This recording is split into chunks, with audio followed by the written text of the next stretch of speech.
सबै सँगै। जे हो त्यही जस्ताको त्यस्तै, नढाँटी नलुकाई पत्र पत्र केलाई, एउटा सार्थक र प्रष्ट संवाद कार्यक्रम पेट बोली। नमस्कार, कार्यक्रम पेट बोलीको अर्को एउटा नयाँ श्रृङ्खलामा तपाईँलाई स्वागत छ। म हुँ शिशिर, प्राविधिक सहकर्मी दिल गुरुङको साथमा। तपाईँ एभरेस्ट एफएम 93 मेगाहर्जमा कार्यक्रम पेट बोली सुन्न सक्नुहुनेछ र पेट बोलीमा हामी विशेष गरी समसामयिक विषय वस्तुलाई उठान गरेर त्यसलाई मसिनो गरी केलाउने गर्दै आइरहेका छौँ। समस्या मात्र होइन, समस्या सँगसँगै समाधानका कुराहरू पनि हामी कार्यक्रम पेट बोली मार्फत गर्ने गरेका छौँ। पछिल्लो समय देशमा शैक्षिक सत्र सुरु हुने अवस्थामा रहेको छ र नयाँ शैक्षिक सत्र सुरु हुनुभन्दा अगाडि भर्ना सम्बन्धी गतिविधि नगर्नका निमित्त पनि शिक्षा मन्त्रालयले निर्देशन दिएको छ। वैशाख 15बाट नयाँ शैक्षिक सत्र सुरुवात हुँदैछ र त्योभन्दा अगाडि भर्ना गर्ने र एउटै कक्षामा पटक पटक भर्ना गर्ने जुन प्रवृत्ति रहेको छ त्यसलाई रोक्नका निमित्त अन्युल फीका नाममा जुन किसिमको शुल्क लिने प्रचलन बढिरहेको छ त्यसलाई रोक्नका निमित्त हिजो मात्रै शिक्षा मन्त्रालयले 753वटै स्थानीय निकायलाई त्यसलाई अनुगमन गर्न र रोक्नका निमित्त पत्राचार समेत गरिरहेको छ। त्यसै गरी पछिल्लो समय पोखरा आफैमा पनि महोत्सवको सहरको रूपमा विकसित भइरहेको छ। पोखरालाई महोत्सवको सहर पनि भन्ने गरिएको छ। यसै सिलसिलामा यही चैत्र 27 गतेदेखि वैशाख 5 गतेसम्म पोखराको हेम्जामा हेम्जा आलु महोत्सवको तयारी पनि गरिएको छ। 14औं संस्करणमा हुने उक्त महोत्सवको तयारी के कस्तो रहेको छ, आज हामी विशेष गरी हेम्जा आलु महोत्सवको तयारीका विषयमा केन्द्रित भएर कुराकानी गर्ने यो जमर्कोमा जुटिरहेका छौँ। कुराकानीका लागि मैले यति बेला स्टुडियोमा निम्ति आएको छु प्रथम हेम्जा आलु महोत्सवदेखि नै संलग्न हुनुभएका 14औं संस्करणको हेम्जा आलु महोत्सव आर्थिक उपसमितिका संयोजक राजेन्द्र तिमिल सिन्हाज्यूलाई। राजेन्द्रज्यू नमस्कार।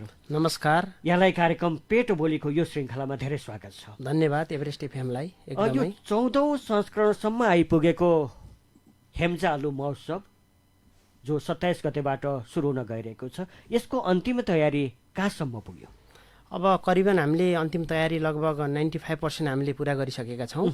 अब स्टलहरू हाम्रो बन्ने क्रम जारी भएको छ र निकै नै हौसलापूर्वक हामीले साथ र सहयोग पाएको हुनाले करिब हाम्रो अन्तिम चरण तयारी भइसकेको छ। भनेपछि बाह्य तयारी यहाँले सकिसक्नु भएको छ, अब आन्तरिक कामहरू मात्रै बाँकी हो? एकदमै। अब हाम्रो प्रेसको आन्तरिक कामहरू, अब मायाको चिन्हहरूको इत्यादि आन्तरिक कामहरू मात्र बाँकी छ। बाह्य तयारी त लगभग पुरा भइसकेको छ। यत्रो यो 14औं संस्करणसम्म अथवा 14 वर्षसम्म निरन्तर रूपमा हेम्जा आलु महोत्सव भइरहेको छ। यसले हेम्जालाई मात्र होइन, पोखरालाई मात्र होइन, जुन किसिमको एउटा कृषि सम्वर्धनका निमित्त पनि महोत्सवले ठुलो भूमिका खेलिरहेको बेलामा 14औं हेम्जा आलु महोत्सवमा विशेष गरी यो पछिल्लो समयमा फरकता चाहिँ के देख्न सकिन्छ आलु महोत्सवमा अघिल्ला वर्षको तुलनामा? यो वर्ष हेम्जा आलु महोत्सव किन जाने? यो वर्ष के छ भने अब विगतमा केही कमी कमजोरीहरूलाई पनि हामीले तिनलाई केलाउँदै यो वर्ष हामीले विशेष गरेर कृषिलाई नै हामीले महत्त्वपूर्ण ध्यान दिएका छौँ। जस्तो कि हामीले मेन भनेको कृषकहरूको लागि 30वटा स्टल छुट्याएका छौँ। कृषिका माटो जाँचहरूदेखि लिएर बिरुवा जाँचहरूदेखि लिएर आधुनिक तरिकाले कसरी कृषि गर्ने हामीलाई प्रत्येक स्टलमा हामीले ज्ञानमूलक कार्यक्रमहरू पनि गर्नेछौँ। मेन फोकस नै हाम्रो हेम्जा एउटा कृषि क्षेत्र भएको हुनाले एउटा नेपालमा मात्र नभए अन्तर्राष्ट्रिय जगतमा समेत चिनाउने हामीले अहिले यो महोत्सवमा 14औं महोत्सवमा हामीले यसलाई अझै बढी मात्रामा प्रोत्साहन दिनेछौँ। भनेपछि हेम्जा आफैमा पनि आलु गाउँको रूपमा परिचित छ। एकदम होइन। हामीले पोखराकै अवस्थामा हेऱ्यौँ भने सुन्तला महोत्सवको रूपमा लेखनाथको महोत्सवलाई होइन त्यो एउटा ब्रान्डिङ भइसकेको छ भने आलु महोत्सवको रूपमा हेम्जा ब्रान्डिङ भइसकेको छ।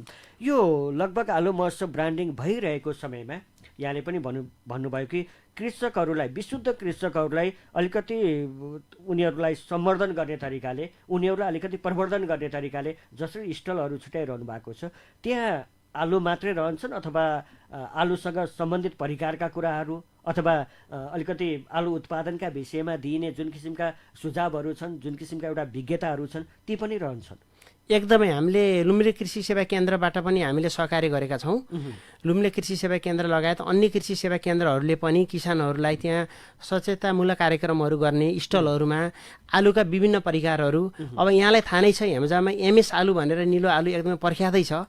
हेम्जा मात्र नभई नेपालको अधिराज्यभरि नै मान्छेले हेम्जाको आलु चाहौँ है भन्ने उद्देश्यले। र अर्को कुरा हामीले स्टरहरूलाई, जुन रेस्टुरेन्ट स्टरहरूलाई के भनेका छौँ भने आलुका परिकारहरू बढी मात्रामा बनाइदिनुहोस्, आलुबाट यत्रो परिकारहरू बन्दो रहेछ भनेर त्योप्रति पनि हामीले बढी फोकस गरेका छौँ। जस्तो अब यहाँ पहिलो आलु महोत्सवबाटै यहाँ सक्रिय रूपमा लाग्नु भएको छ र त्यो खालको एउटा अनुभव पनि रहेको छ।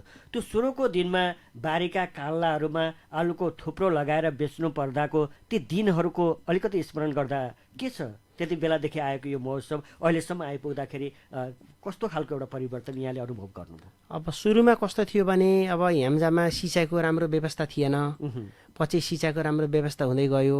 अब गोरुले जोत्ने चलन थियो। म पनि एउटा किसान परिवारकै छोरो भएको हुनाले मेरो घरमा पनि हामीले पनि आलु खेती गर्थ्यौँ। सुरुमा ट्र्याक्टरको सुविधा थिएन, यातायातको सुविधा थिएन, परम्परागत थियो। यहाँ हजुरलाई थाहा नै छ। अहिले अब आधुनिकीकरण भइसकेको छ।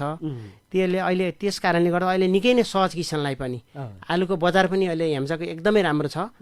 हेम्जामा आलु खोज्ने हेम्जामा नै आउँछन् क्या, अब पोखरा भ्यालीका मान्छेहरू। अब हेम्जा पनि एउटा भ्याली नै भए तापनि अब हेम्जा एउटा नमुना नै पोखराको एउटा 25 नम्बर वडा एउटा कृषि क्षेत्रको लागि करिबन 30%देखि त 40% तरकारी खपत गर्ने एउटा हेम्जा 25 नम्बर वडा यहाँलाई थाहा नै छ। पकेटै क्षेत्र भएको हुनाले अहिले निकै नै सहज भएको छ।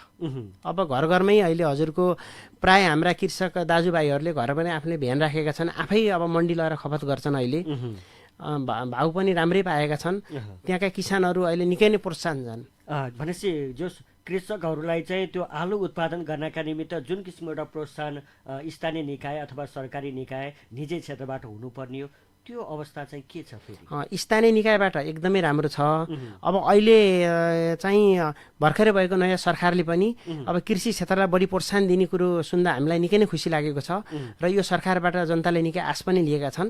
अब पक्कै पनि कृषिलाई अझै राम्रो, वर्तमान सरकारले अझै राम्रो गर्छ भन्ने कुरा सारा कृषकले एकदमै त्यो मनन गरेका छन्, त्यो लिएका पनि छन्। अब सङ्घ सरकारको कुराको अपेक्षा पनि यहाँले गर्नुभएको छ, ठिकै छ। त्यसलाई भन्दा पनि अब स्थानीय तहबाट जुन किसिमको एउटा प्रवर्धन गर्नका निमित्त जुन किसिमको एउटा सेवाहरूदेखि लिएर विभिन्न किसिमका प्रोत्साहनका कार्यक्रमहरू सञ्चालन गरेको जानकारी यहाँले त गराउनुभयो। यो भनिरहँदाखेरि साँच्चीकै हेम्जाका कृषकहरू जो आलु उत्पादनमा व्यस्त रहेका छन्, जो नितान्त उनीहरूको आय स्रोत भनेकै आलु उत्पादन र त्यसबाट बेचेर प्राप्त हुने आम्दानी नै हो, त्यस्ता किसानहरू सँगसँगै अरू सहायक रूपमा चाहिँ उत्पादन गर्नेहरूको अवस्था चाहिँ कस्तो छ त्यहाँ हेम्जाको सवालमा? अब यस्तो छ, सबैले त मुख्य पेसा बनाएका छैनन्, सहायक पेसाको रूपमा रहेका छन्। कोही कृषिमा मात्रै तल्लिन्छन् भने कोही फुर्सद भएको बेलामा गर्ने मात्रै छन्। त्यो अवस्था के छ त्यहाँ? अब अहिले हजुरलाई थाहा नै छ, पछिल्लो स्थितिमा के छ भने हाम्रै हेम्जाले थाई बासिन्दाका छोरछोरीहरू पनि बढी विदेश पलायन हुने चलन छ। जस्तो कि भाडामा बस्नेहरूले पनि थोरै जग्गा भए पनि भाडामा लिएर किन नभए पनि उनीहरूले आफ्नो जीविकोपार्जन एकदमै राम्रै तरिकाले गरेका छन्। भनेपछि कृषि उत्पादनबाटै आफ्नो जीविकोपार्जन भएको छ। एकदमै छोराछोरीलाई विदेश पठाएका छन्। हजुर होइन, हजुर एकदमै मुख ताक्नुपर्ने अवस्था छैन, कृषि उत्पादनबाट पुगेको छ। एकदमै राम्रो पुगेको छ। कृषि उत्पादन भन्नुभन्दा पनि विशेष गरी तरकारी उत्पादन, तरकारी अब टमाटर पनि हेम्जाको एकदमै प्रचलित छ, हजुरलाई थाहा छ। अनुसारका तरकारीहरू उत्पादन हुन्छ, एकदमै राम्रो। अब यो हामी आलु महोत्सवकै विषयमा केन्द्रित भएर कुराकानी गरिरहेका छौँ।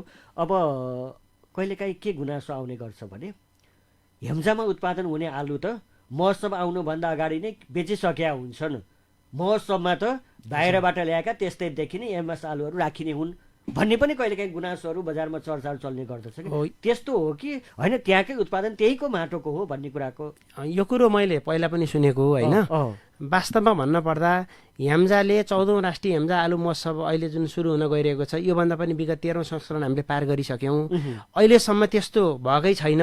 अब 11औंको कुरा लिनुहोस्, 11औंमा आलु भ्याइएर हामीले आलु नै दिन सकेनौँ 3 दिनसम्म।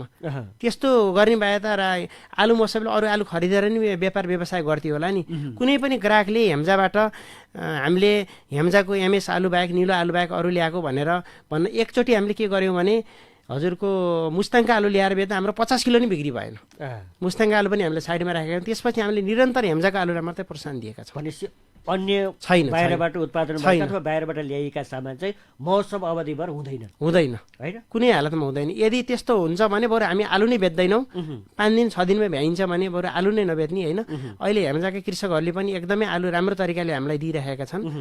अब उनीहरूसँग मूल्य निर्धारण गरेर हामीले गरिएको छ। त्यस्तो हुँदैन, त्यो ढुक्क हुँदा हुन्छ। यसपालि के छ आलुको पहाडको सवालमा? जस्तो अघिल्लो वर्ष आलुको पहाड बन्यो तर डाँडो मात्रै जस्तो भयो भन्ने कुराहरू पनि आएका थिए। अहिले आलुको पहाड विगतको भन्दा अहिले राम्रो नै हुन्छ। आलुको पहाड एकदमै आकर्षकै बनाउने हाम्रो योजना छ। भनेपछि त्यसका लागि तयारी पनि भएको छ एकदमै तयारी होइन, छ। सङ्कलन गरेर एकदमै होइन। हजुर। अब त्यहाँबाट त आलुका परिकारहरू पनि बिक्री वितरण हुन्छन् होइन, त्यहाँ जाने जुन दर्शकहरूका लागि होइन।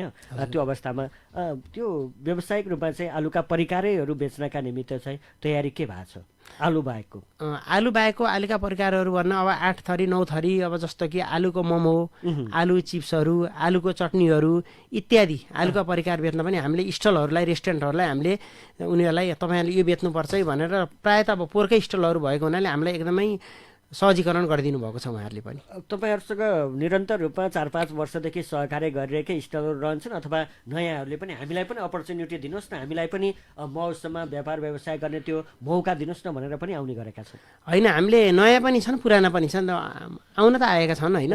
अब पोहोर बेचेकालाई पनि हामीले बढी मात्रामा गरेका छौँ। अब उनीहरूले पनि अब स्टलको भाडा तिरेर होइन त्यो तरिकाले बसिराखेका छन्। नयाँलाई पनि हामीले अपर्च्युनिटी दिएका छौँ। नयाँहरू पनि छन्। परिकारका स्टल बाहेक अन्य के रहन्छन् त्यहाँ? होइन, स्टलहरू त हजुरको जुन 10वटा रेस्टुरेन्ट छन् त्यसमा प्रत्येकमा आलुको परिकार हुन्छ। हजुर। अरू त्यो बाहेक अब सेलरोटी लगायत, तरकारी लगायत होइन, त्यहाँको स्थानीय तरकारीहरूको बनाउने त्यो पनि रहन्छ त्यहाँ।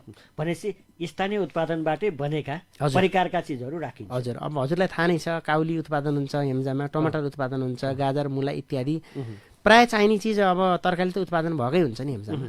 अब अलिकति यो मेला महोत्सव भनिसकेपछि मान्छेहरूलाई नाच्ने उफ्रने एउटा त्यो रहर पनि हुन्छ र महोत्सवमा सङ्गीत बिनाको महोत्सव लगभग चल्दैन भन्ने खालको पनि खल्लो हुन्छ। अब यो साङ्गीतिक सवालमा महोत्सवलाई चाहिँ अलिकति सङ्गीतमय बनाउनका निमित्त त्यो तयारी चाहिँ के भएको छ, त्यो पाटो चाहिँ के छ? एकदमै छ। हाम्रो प्रत्येक दिन जसै हामीले राष्ट्रिय कलाकारहरू बोलाउने लगभग फिक्स भइसकेको छ। जस्तो समीक्षा अधिकारी, एलिना चौहान, पर्खा सपुत लगायत हाम्रो राष्ट्रिय कलाकारहरू हुनुहुन्छ। त्यसपछि अब हामीले बेलुकाको पनि हामीले कन्सर्टको प्रोग्रामहरू पनि राखेका छौँ। त्यो एकदमै अब अनि त्यहाँको ठेट रतौली कार्यक्रमहरू हेम्जाका महिला दिदीबहिनीहरूले रतौली कार्यक्रमहरू पनि गर्नुहुन्छ। भजन प्रतियोगिताहरू हुन्छ त्यहाँ। जस्तो कि अब देवीस्थान भजन यहाँले नामै सुन्नुभएको छ, एउटा नेपालमै प्रचलित भजन हो हाम्रो आदरणीय भरत दाईहरूको। अब भजनहरू प्रतियोगिताहरू पनि त्यहाँ हामीले आयोजना गर्दैछौँ। भनेपछि त्यो साङ्गीतिक माहौल पनि रहन्छ? एकदमै रहन्छ साङ्गीतिक माहौल। अब यो दर्शकहरू जानको निमित्त प्रवेश टिकटका कुराहरू आउन सक्छन् होइन, त्यो सवालमा चाहिँ के छ? त्यो सवालमा के छ भने हामीले स्थानीय पास भनेर हामीले 500 रुपियाँ तोकेका छौँ। अब कन्सर्ट सहित होइन, दिउँसो अब स्थानीय 500 दिएपछि हजुर प्रत्येक दिन पाइयो। अनि बाहिरको दर्शकहरूलाई हामीले 100 र 50 को क्याटेगोरीमा छुट्याएका छौँ। र अर्को कुरा हामीले सहयोग र विशेष सहयोग गर्नेलाई हामीले निःशुल्क गरेका छौँ। अब खर्च पनि हुन्छ, खर्चको पाटो एउटा ठाउँमा छ होइन। अब खर्च मेगा हामीले कमाउने उद्देश्यले होइन है, फेरि एकदमै एउटा राष्ट्रिय स्तरमा नै हेम्जालाई, हेम्जा एउटा कृषि क्षेत्र हो, पोखराको एउटा पर्यटकीय क्षेत्र हेम्जा हो, धौलागिरी माछापुछी अन्नपूर्णको काखमा रहेको हेम्जा लाई हाम्रो उद्देश्य नै त्यही हो हामीले वास्तवमा, अरू हाम्रो केही उद्देश्य होइन। भनेपछि कमाउने भन्दा पनि यसको प्रवर्धन हुनु पर्यो। एकदमै हजुर। त्यो आधारमा चाहिँ यहाँहरूले प्रवेश शुल्क राख्नु भएको छ? हजुर, त्यो आधारमा 50 र 100 रुपियाँ दर्शकहरूको लागि। हजुर। विद्यार्थीहरूको लागि 50, हजुर हैन, अन्यको लागि 100 रुपियाँ राख्नु भएको छ। ज्येष्ठ नागरिकहरूको लागि निःशुल्क छ। जस्तो कि अब आमा समूहहरूको लागि हामीले निःशुल्क गरेका छौँ। अब अघि नै हामीले भन्यौँ आलुको ठुलो पहाडदेखि लिएर आलुका विभिन्न परिकारका कुरा पनि हामीले गऱ्यौँ र अघि तपाईँले अलिकति उठाउनु भएको थियो यो माटो परीक्षण, बोट बिरुवा परीक्षण होइन, रोग निदान, हजुर, ती कुराहरू यहाँले उठाउनु भएको थियो। त्यो सवालमा चाहिँ त्यो छुट्टै स्टलमा राखेर त्यसलाई गरिन्छ पक्कै पनि? एकदम छुट्टै स्टल हुन्छ। अब त्यहाँ महोत्सवमा जाने कृषकहरूले माटो परीक्षण गर्न मन लाग्यो भने आफ्नो जग्गाको माटो लिएर गएर परीक्षण गर्न पाउनुहुन्छ? निःशुल्क मात्रै कि सबै? जुनसुकै ठाउँका पनि पाइयो माटो परीक्षण गर्नको लागि। यसको चाहिँ समन्वय कसरी गर्नुभएको छ? यो हामीले कृषि अन्तर्गतै लुम्ले कृषि सेवा अन्तर्गत अब अहिले जुन कृषि ज्ञान केन्द्रले चेन्ज भएको छ नाम होइन, उहाँहरूसँग हामीले समन्वय गरेका छौँ। निःशुल्क माटो परीक्षण हुन्छ। अब विषादी चाहिँ अब त्यहाँ कसरी विषादीहरू कम हाल्ने होइन, अहिले विभिन्न विषादीले गर्दाखेरि मान्छेले विभिन्न रोग लाग्ने गरेको छ। हामीले सकभर विषादी कम कसरी गर्ने भन्ने त्यो बारेमा पनि हामीले त्यहाँ प्रशिक्षण कार्यक्रम जस्तो गरिन्छ। विषादी हाल्दै नहाल्ने छ होइन, तर त्यसको न्यूनीकरण कसरी न्यूनीकरण हजुर भन्ने विषय चाहिँ रहन्छ। हजुर रहन्छ। अब अर्ग्यानिक तरकारीको कुराहरू आउँछन् हजुर, के छ हेम्जाको त्यो अर्ग्यानिक सवालमा चाहिँ कस्तो रहन्छ? छ नि, अर्ग्यानिक तरकारी गर्ने कृषकहरू पनि हुनुहुन्छ नि हाम्रो त्यहाँ। जस्तो कि हजुरको अब अफ सिजनमा त हजुरको जस्तो कि अब गर्मी सिजनमा त काउलीहरू ब्रोकाउलीहरूमा त किरा लाग्ने नै गर्छन्, तिनमा अब विषादी हाल्नै पर्छ। अब यो प्राकृतिक कुरै भइसक्यो अहिले हेर्नुहोस्। नत्र अब सिजनेबल तरकारी त अब जस्तो कि घिरम्ला काँक्राहरू इत्यादिहरू त एकदमै अर्ग्यानिकै हुन्छ। आलुकै कुरा गरौँ, आलुमा अब डाइथेनियम 45 बाहेक अन्य विषादीहरू हाल्दैनन्। आलु त एउटा जमिन मुनि फल्ने चिज भयो, त्यो पातमा डडुवा रोगलाई नियन्त्रण गर्नको लागि मात्र हाल्ने हो। आलु पनि विषादीयुक्त नै हुन्छ हेम्जाको आलु। त्यो सम्पूर्ण ग्राहकहरू एकदम ढुक्कका साथ हेम्जाको आलु खाँदा हुन्छ एकदमै। जस्तो किन्ने ग्राहकहरूका लागि, त्यहाँ गइसकेका किन्ने ग्राहकहरूका लागि यसपालि दर रेट के राख्नु भएको? हामीले अहिले 35 रुपियाँ राखेका छौँ। 35 रुपियाँ प्रति किलो हजुर। ठुला साना भन्ने त्यस्तो छैन, हुँदैन त्यहाँ। अब समग्रमा 35 रुपियाँ भनेको एकदमै न्यूनतमै मूल्य राखेर हामीले अब कृषकलाई पनि मार्न पर्ने तरिकाले, किनभने बिचरा कति वर्ष 6 महिना दुःख गरेर उनीहरूले कति मेहनत गरेर होइन गरेका हुन्छन्। कृषक भनेको त अब एउटा भगवानै हुन् होइन, उनीहरूलाई पनि मार्न पर्ने तरिकाले हामीले त्यो मूल्य निर्धारण गरेका छौँ। प्रति किलो 35 रुपियाँमा हेम्जा महोत्सवमा आलु किन्न पाइयो होइन हजुर। कसैले त्योभन्दा बढी मूल्य अनावश्यक रूपमा लिएको त्यस्तो पाइयो भने के हुनसक्छ? त्यो अब त्यहाँ अब कम्पन हाम्रो जुन आलु महोत्सवभित्र हामीले एउटा मात्र आलुको थुप्रो हुन्छ।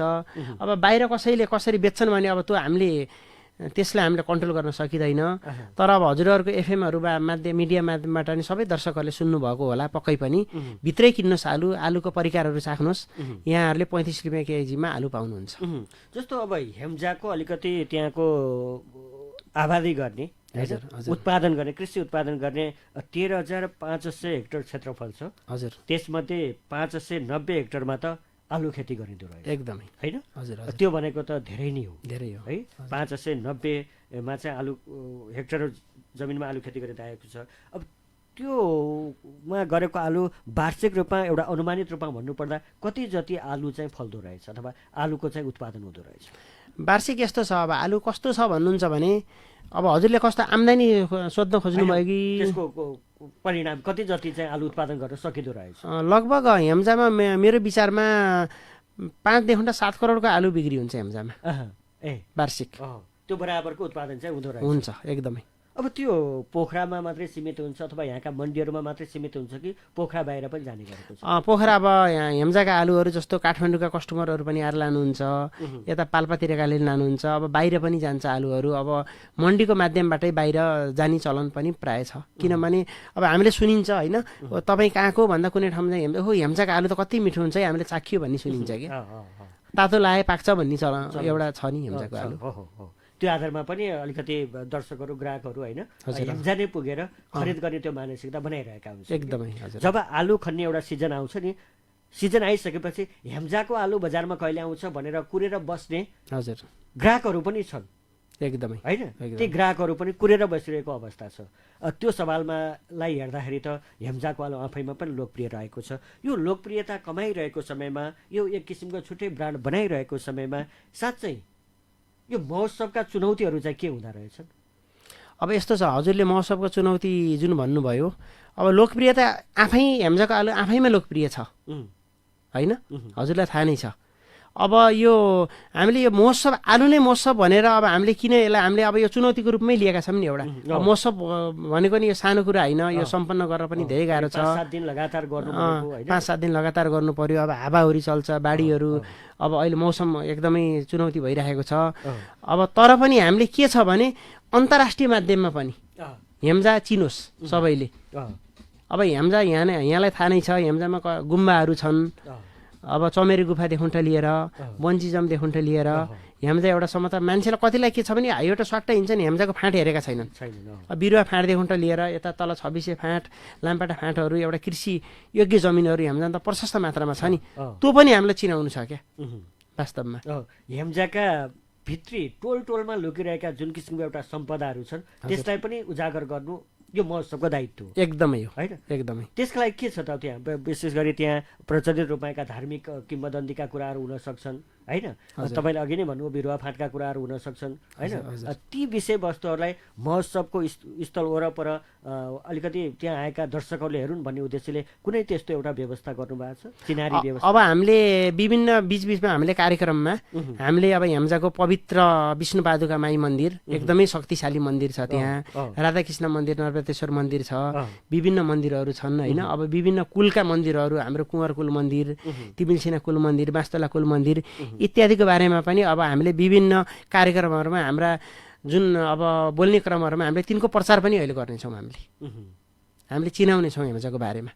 भनेपछि त्यस्ता उनीहरूलाई त्यो परिचित गराउने खालका त्यस्ता स्लाइडहरू अथवा त्यस्ता वस्तु नराखिए तापनि मञ्चबाट उद्घोषण गरेर उल्लेख गरिनेछ, एकदमै गरिन्छ। त्यो त एउटा प्रवर्धन, स्थानीय क्षेत्रको प्रवर्धनका निमित्त महत्त्वपूर्ण पनि रह्यो र त्यो तपाईँहरूले सुरु गर्नुभयो। त्यो सँगसँगै अलिकति हामीले भनेको त्यहाँ पुगेका दर्शकहरूले चाहिँ के चाहिँ अपेक्षा राखिरहेका हुन्छन् भने कमसेकम महोत्सवमा प्रवेश गरिसकेपछि 100 रुपियाँको टिकट काटिसकेर हेरिसकेपछि अलिकति व्यवस्थापन अझै राम्रो भएर सुविधा सम्पन्न रूपमा अलिकति व्यवस्थित रूपमा बसेर मजाले चाहिँ कार्यक्रम हेर्न पाइयोस् भन्ने अपेक्षा पनि गरेका हुन्छन्। यद्यपि तपाईँ आर्थिक उपसमितिमा हुनुहुन्छ, त्यो व्यवस्थापनको सवालमा त्यहाँ गएका दर्शकहरूलाई अलिकति सुरक्षित तरिकाले, अलिकति व्यवस्थित तरिकाले त्यो बस्नको निमित्त र कार्यक्रम अवलोकन गर्नका निमित्त, मेला अवलोकन गर्नका निमित्त यसपालि के व्यवस्था गरिएको छ? यसपालि हामीले पोहोर के थियो भने, हजुरले एकदम राम्रो प्रश्न सोध्नुभयो, थ्याङ्क यू।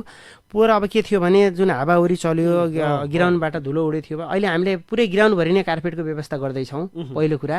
र अर्को कुरा शान्ति सुरक्षाको लागि हामीले अब जिल्ला प्रहरी कार्यालय, बगर प्रहरी कार्यालयबाट हामीलाई एकदमै राम्रो सपोर्ट, सिडिओ कार्यालयबाट राम्रै सपोर्ट आएको छ।